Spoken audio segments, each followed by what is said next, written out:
Merasa geram karena tak dapat mencegah Rasulullah Shallallahu Alaihi Wasallam hijrah ke Madinah, Abu Jahal segera membuat sayembara kepada penduduk Mekah untuk menangkap Rasulullah Shallallahu Alaihi Wasallam. Bagi siapa saja yang berhasil menangkap Rasulullah Shallallahu Alaihi Wasallam, baik dalam keadaan hidup ataupun mati, maka akan mendapat imbalan berupa 100 ekor unta. Sebuah tawaran yang amat menggiurkan. Tak terkecuali bagi seorang badui yang sedang bermukim di Mekah yang bernama Suraqah bin Malik. Suraqah bin Malik dikenal memiliki keahlian berkuda dan mencari jejak. Keahlian tersebut ia dapatkan dari kampung halamannya di mana ia dibesarkan dalam lingkungan masyarakat Baduy. Maka begitu ia mengetahui sayembara yang dibuat para pemuka Quraisy, diam-diam ia ingin meraup kesempatan itu sendirian. Setelah meyakinkan kaumnya bahwa Rasulullah Shallallahu Alaihi Wasallam tak mungkin melintasi wilayahnya, ia segera bergegas melacak jejak Rasulullah Shallallahu Alaihi Wasallam yang sedang menuju ke Madinah. Seorang diri, Suraqah bin Malik, menyusuri jejak untuk menemukan Rasulullah Shallallahu Alaihi Wasallam. Bayang-bayang 100 ekor unta yang akan menjadi miliknya menjadi motivasi tersendiri bagi Suraqah. Di tengah perjalanan, tiba-tiba kuda yang ditungganginya tersandung. Sebagai seorang yang ahli dalam berkuda, Suraqah tak pernah mengalami hal ini sebelumnya. Tapi ia terus melanjutkan perjalanannya. Benar saja, rupanya hal tersebut menjadi pertanda bahwa Rasulullah Shallallahu Alaihi Wasallam berada tak jauh dari posisinya. Namun, lagi-lagi kudanya terperosok saat hendak mendekat Rasulullah Shallallahu Alaihi Wasallam. Namun kejanggalan tersebut tak ia pedulikan demi imbalan yang telah dijanjikan.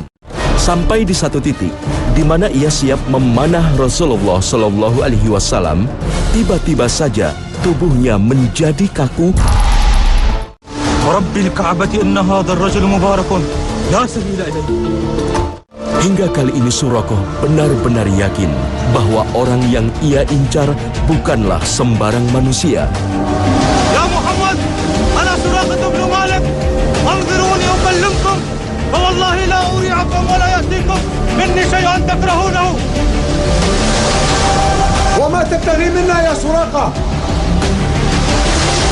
Dengan kemurahan hati, Rasulullah Shallallahu Alaihi Wasallam memaafkan dirinya dan menjanjikan Suraqah gelang kebesaran Kisra Persia. بقدرة علوية لا تطال. تعال وخذ كتابك. هذا ما أمرني به رسول الله صلى الله عليه وسلم شريطة ألا تشي بطريقنا لأحد. Tanpa berkata panjang, Suraqah pergi untuk kembali ke kaumnya. Ia bahkan tak menyatakan keislamannya meskipun telah menyaksikan tanda-tanda kenabian yang ditunjukkan padanya. Ia sudah amat senang dengan janji gelang Kisra Persia yang akan dihadiahkan untuknya. Sejak kejadian itu, Suraqah tak lagi berjumpa dengan Rasulullah Shallallahu Alaihi Wasallam. Hingga di tahun ke-8 Hijriah, saat Rasulullah Shallallahu Alaihi Wasallam membawa kembali keimanan ke negeri Mekah bersama 10.000 umatnya yang dikenal dengan peristiwa Fathu Mekah. Di saat itulah Suraqah bin Malik baru menyatakan keislamannya. Dan ia tetap memegang janji Rasulullah Shallallahu Alaihi Wasallam yang pernah disampaikan kepadanya. 8 tahun berikutnya, Nabi Shallallahu Alaihi Wasallam hijrah berhasil membuka kota Mekah, masuk ke kota Mekah. Begitu masuk kota Mekah dalam peristiwa Fathu Makkah, maka saat itu Nabi masuk ke Hunain segala macam dalam berjihad. Sampailah nanti Nabi di Ji'ronah, di mana Nabi membagi ghanimah suku Hawazin. Dan Nabi SAW di sana tentu dikawal banyak sahabatnya, para mujahid. Ini Suraqah datang ingin mendekat ke Nabi, ditahan oleh para sahabat. Siapa kamu? Mendekat ke Rasul, karena keadaan jihad akan bahaya. Maka dia mengatakan, sampaikan, saya Suraqah bin Malik. Kau masih ingat aku Muhammad? masih ingat aku? Ini surat yang pernah kau tulis. Ditunjukkan surat. Ini surat yang pernah kau tulis. Kata Nabi, mendekat. Disuruh mendekat orang itu, kemudian mendekat, dia berikan tulisan yang pernah dijanjikan Rasulullah SAW bahwa dia kelak mendapatkan Siore Kisra. Nabi SAW mengatakan, hari ini adalah hari penepatan janji. Artinya bahwa ini pasti akan ditepati janji. Saatnya tiba, dia akan ditepati. Maka itu sahabat tahu, banyak sahabat yang tahu bahwa Nabi berjanji kepada Suraqah bin Malik tentang Siwaroi Kisra, dua gelangnya Kisra itu. Pasca peristiwa Fathu Mekah, nama Suraqah tak lagi terdengar.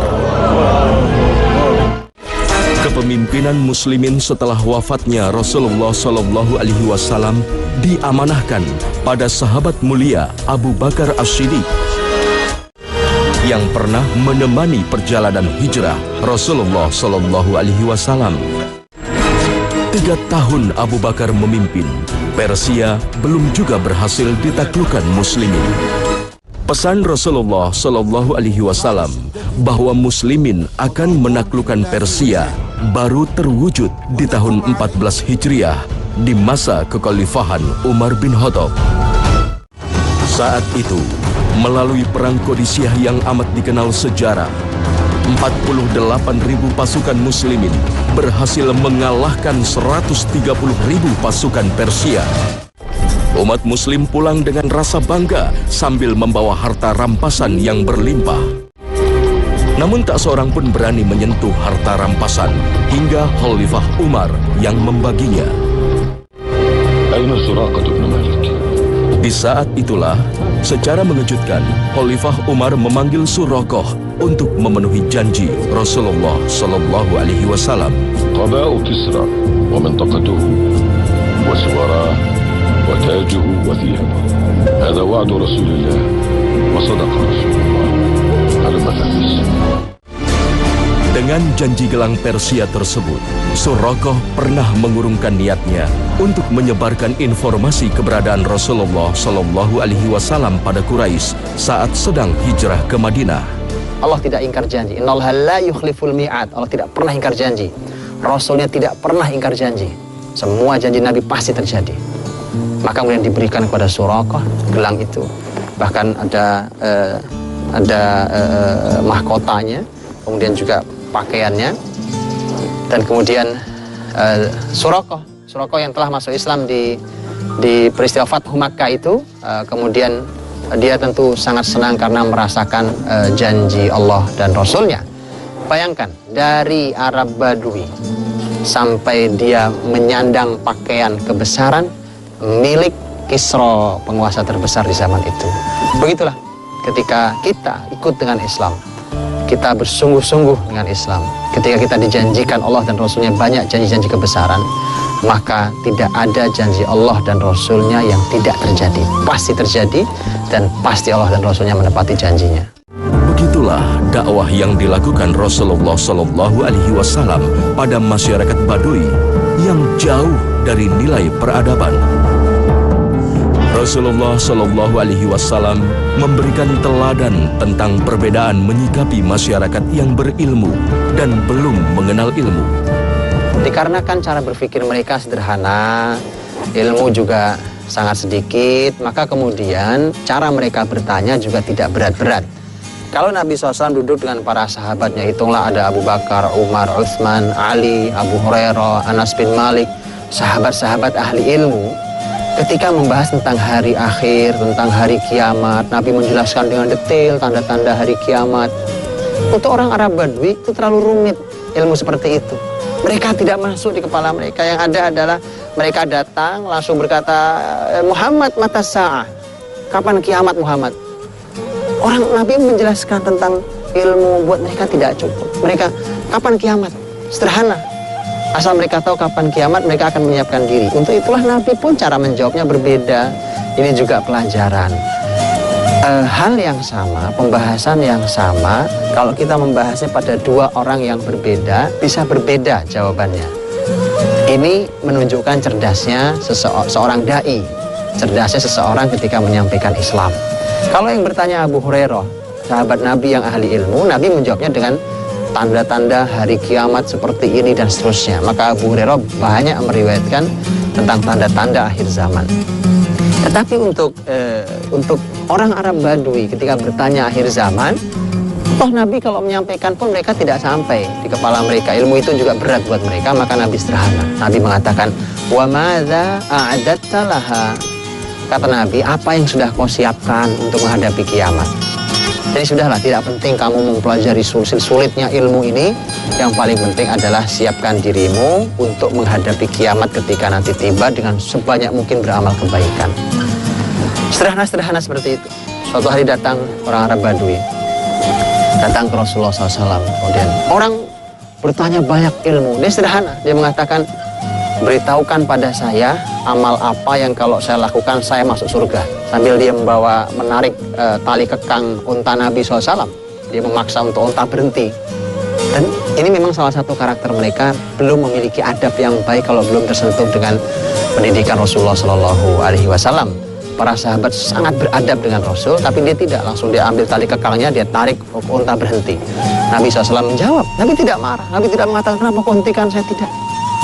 Nabi mengatakan, karena pertanyaannya adalah agar dia masuk surga terjauh dari neraka. Nabi mengatakan, beribadahlah pada Allah, jangan berbuat kemusyrikan, dirikanlah sholat, bayarlah zakat, puasalah kamu. Kemudian kata Nabi, silaturahimlah kamu, silaturahimlah kamu. Begitu Nabi selesai menyampaikan, Nabi mengatakan, lepaskan tali kekangnya. Meskipun masyarakat Baduy tercatat sebagai masyarakat yang jauh dari peradaban, mereka juga dikenal memiliki kelebihan di bidang lain. Salah satu yang utama adalah kemurnian tata bahasa. Karena jauhnya jarak perkampungan Baduy dari perkotaan, mereka memiliki kefasihan bahasa dibanding masyarakat kota yang umumnya sudah bercampur dengan bahasa lain. Jauh sebelum agama Islam datang, bangsa Arab di Mekah memiliki sebuah tradisi, yaitu tradisi menitipkan dan menyusui bayi mereka kepada masyarakat Baduy. Termasuk seorang bayi yang dititipkan oleh seorang pembesar Mekah yang bernama Abdul Muthalib kepada seorang perempuan Baduy yang bernama Halimatus Sa'diyah. Kepada Halimatus Sa'diyah inilah Muhammad kecil yang merupakan cucu dari Abdul Muthalib disusui dan dibesarkan hingga berusia 4 tahun. Di perkampungan Bani Sa'ad, Muhammad kecil belajar kemurnian bahasa Arab. Di sini pula, sang calon Rasul yang kelak akan menjadi manusia paling berpengaruh di dunia belajar melatih ketangkasan fisiknya dengan banyak bermain di alam bebas. Hingga terjadilah suatu peristiwa yang menghebohkan, yaitu peristiwa pembelahan dada Muhammad kecil oleh malaikat utusan Allah Subhanahu wa Ta'ala.